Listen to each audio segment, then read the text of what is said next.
வணக்கம் நண்பர்களே. ePro ID card software அது மட்டும் இல்லாமல் நீங்கள் வேறு எந்த ஐடி கார்டு சாஃப்ட்வேர் யூஸ் பண்ணாலும் உங்கள் ஓன் பிரிண்டர் செட்டிங் பண்ண தெரிஞ்சிருக்கணும். இது பெரும்பாலும் நிறைய பேர் பண்ணிடுறீங்க. பட் புதுசாக இ-சேவை மையம் ஸ்டார்ட் பண்ணுறவங்க இல்லைனா ஒரு ஓனர்ஷிப் வச்சுருக்கவங்க என்ன பண்ணுறீங்க, கடையில் புதுசாக ஒரு ஆள் போடுறீங்க அப்படின்னா அவங்களுக்கு அந்த பிரிண்டர் செட்டிங் பண்ண தெரியல இல்லையா? ஸோ அதுக்கான ஹெல்ப் கேட்குறீங்க. ஸோ எல்லா சமயத்துலேயும் எனிடேஸ் கனெக்ட் பண்ணிகிட்டே இருக்கவும் முடியாது இல்லையா? ஸோ அதுக்காக தான் உங்களுக்கு இந்த வீடியோ பார்த்து நீங்களே அந்த பிரிண்டர் செட்டிங் உள்ள எப்படி போகிறது அப்படின்றதுக்காக தான் இந்த வீடியோ நான் போட்டிருக்கேன். இது பார்த்தீங்கன்னா அடிக்கடி இப்போ கஸ்டமர்ஸ் கால் பண்ணுறீங்க. அதே சமயத்தில் நான் ஓஎஸ் போட்டு ஃப்ரெஷ்ஷாக நான் ePro சாஃப்ட்வேர் இன்ஸ்டால் பண்ணும்போது எனக்கு இந்த பிரிண்டர் செட்டிங் மாறுது அப்படின்னா எதனால் மாறுது, அதை எப்படி செட் பண்ணுறது அப்படின்றத இந்த வீடியோவில் சொல்ல போகிறேன். ஸோ இதுக்கு நீங்கள் ஃபஸ்ட்டு ஓப்பன் பண்ண வேண்டியது உங்கள் சிஸ்டத்தில் கண்ட்ரோல் பேனல் அப்படின்ற ஆப்ஷனுக்கு நீங்கள் வரணும். இந்த கண்ட்ரோல் பேனல் இன்கேஸ் உங்களுக்கு ஓப்பன் ஆகலைன்னா இந்த விண்டோஸில் சர்ச் பாக்ஸ் இருக்குது பாருங்கள். இங்கே நீங்கள் CONTROL அப்படின்னு நீங்கள் டைப் பண்ணாலே இங்கேயே உங்களுக்கு காட்டும். ஸோ இதில் நீங்கள் ஜஸ்ட்டு ஓப்பன் கொடுத்ததும் உங்களுக்கு இந்த மாதிரி ஓப்பன் ஆகிடும்.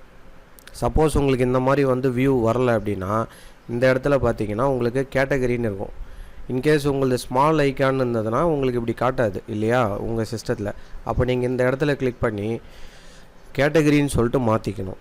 மாற்றினதுக்கப்புறம் நல்லா கவனிங்க, இங்கே ஹார்ட்வேர் அண்டு சவுண்டுன்னு ஒரு ஆப்ஷன் இருக்கும். கண்டிப்பாக நீங்கள் கண்ட்ரோல் பேனல் உள்ள வந்ததும் இதில் வியூ டிவைசஸ் அண்டு பிரிண்டர்ஸ்னு ஒரு இடம் இருக்கும்.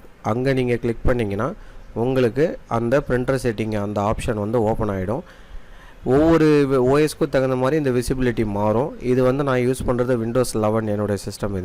இதில் இங்கே காட்டும். அதே போல் நீங்கள் எந்த ஓஎஸ் போட்டிருந்தாலும் உங்களுக்கும் இந்த devices printers and scanners mobile devices இந்த மாதிரி எல்லாமே உங்களுக்கு காட்டும்.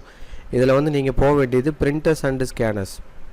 இதை கிளிக் பண்ணி வந்ததும் உங்கள் சிஸ்டத்துக்கு கூட கனெக்ட் ஆகிருக்கக்கூடிய பிரிண்டர் எதுவோ அது எல்லா ஆப்ஷனும் உங்களுக்கு இங்கே காட்டும். ஓகேங்களா?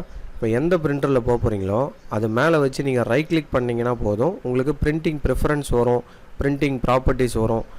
ஓகேங்களா? இது பார்த்திங்கன்னா நான் யூஸ் பண்ணுறது விண்டோஸ் 11. இந்த விண்டோஸ் 11ல் பார்த்தீங்கன்னா நான் கிளிக் பண்ணி வந்ததுமே உள்ளே வந்துடும். பட் உங்களுக்கு அது மாதிரி வரல, நான் 7, 10 யூஸ் பண்ணுறேன் அப்படின்னா நீங்கள் உங்கள் பிரிண்டர் மாடல் மேலே கிளிக் பண்ணிவிட்டு ரைட் கிளிக் பண்ணணும் இந்த ஆப்ஷன் உள்ள வந்துட்டு. ஸோ இதில் பார்த்தீங்கன்னா நல்லா கவனிங்க, பிரிண்டிங் ப்ரிஃபரன்ஸ்னு ஒரு இடம் இருக்கும்.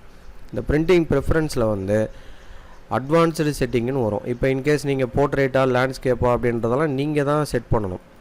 ஓகேங்களா? இங்கே பார்த்தீங்கன்னா பேப்பர் சைஸ்ன்னு இருக்கும். பேப்பர் சைஸில் டிஃபால்ட்டாக 99% என்ன இருக்குன்னு பார்த்தீங்கன்னா லெட்டர் சைஸ் தான் செலக்ட் ஆகிருக்கும். இதோ இருக்குது பாருங்கள், இந்த லெட்டர் சைஸ் தான் உங்கள் பிரிண்டரில் மேக்ஸிமம் இருக்கும். சப்போஸ் நீங்கள் ஒரு A4 ஷீட்டில் எடுக்க போகிறீங்க அப்படின்னா இந்த இடத்துல லெட்டர்னு செலக்ட் ஆகியிருந்ததுன்னா நீங்கள் எவ்வளோ தடவை ட்ரை பண்ணாலும் உங்களுக்கு பிரிண்ட் வராது. சப்போஸ் நீங்கள் A4ல் எடுக்க போகிறீங்க அப்படின்னா நல்லா கவனிங்க, இங்கே நீங்கள் A4ன்னு மாற்றினா மட்டும்தான் உங்களுக்கு மாறும். சப்போஸ் நீங்கள் மேக்ஸி ஷீட் எடுக்க போகிறீங்க அப்படின்னா 4x6 ஓகேங்களா, 4x6ன்னு நீங்கள் மாற்றணும். ஓகேங்களா? அது இன்ச்சஸில் இருக்கும். இதை நீங்கள் மாற்றிட்டு ஒன்ஸ் அப்ளை கொடுக்கணும்.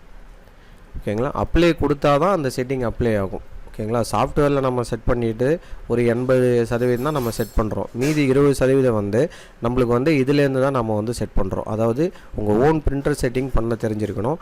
ஸோ நீங்கள் எந்த பேப்பர் சைஸ் வைக்கிறீங்களோ அதுக்கு தகுந்த மாதிரி இங்கே நீங்கள் மாற்றினா தான் கண்டிப்பாக வரும்.